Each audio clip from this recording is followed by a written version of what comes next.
5 ఏళ్ళు జైలు లేదా ₹1,00,000 ఫైన్ అంట. ఎందుకు? చైనా మాంజా ఇప్పుడు ఏదైతే పతంగుల పండగకి సంబంధించి చైనా మాంజా చాలా ఘోరంగా అమ్ముడుపోతూ ఉంది. ఈ చైనా మాంజా ఎంత డేంజర్ అంటే ఇక అది పట్టుకున్నట్టుగా పీక తెగినట్టుగా ప్రాణాలు కోల్పోతారు ఇక. కానీ దాన్ని మరి విక్రయం చేస్తూనే ఉన్నారు. ప్రతి షాప్లో కూడా చైనా మాంజా అందుబాటులో ఉంది. మరి ఎట్లా దీన్ని ఎవరు పర్మిషన్ ఇచ్చారు దానికంటే అందరూ కూడా తెల్లముఖం వేసే పరిస్థితి. సో నిన్న సజ్జనార్ గారు దాని మీద ఒక కఠిన చర్య తీసుకుంటూ ఒక తీర్పు ఇచ్చారు.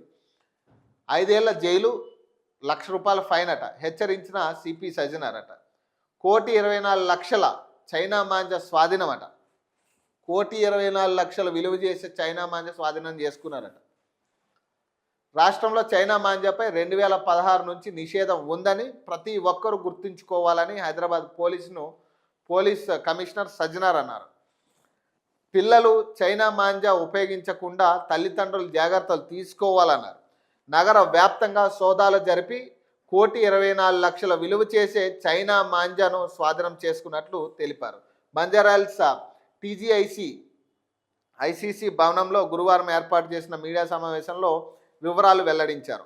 అక్రమంగా చైనా మాంజాను విక్రయిస్తున్న వారిపై 103 కేసులు నమోదు చేసి 143 మందిని అరెస్ట్ చేసినట్లు తెలిపారు. చైనా మాంజాను విక్రయిస్తున్న కామర్స్ వెబ్సైట్లకు నోటీసులు ఇచ్చామని పేర్కొన్నారు. చైనా మాంజా వాడితే 5 ఏళ్ల జైలు శిక్షతో పాటు ₹1,00,000 జరిమానా ఉంటుందని అన్నారు. చైనా మాంజా గురించి సమాచారం ఉంటే డయల్ 100 లేదా స్థానిక పోలీసులకు ఫిర్యాదు చేయాలని సిపి కోరారట. అసలు ఆ చైనా మాంజా ఎట్లా ఎంటర్ అయింది అనేది కావాలి. ఇప్పుడు 1,24,00,000 విలువ చేసే చైనా మాంజా అసలు రాష్ట్రంలోకి ఎట్లా ఎంటర్ అయింది?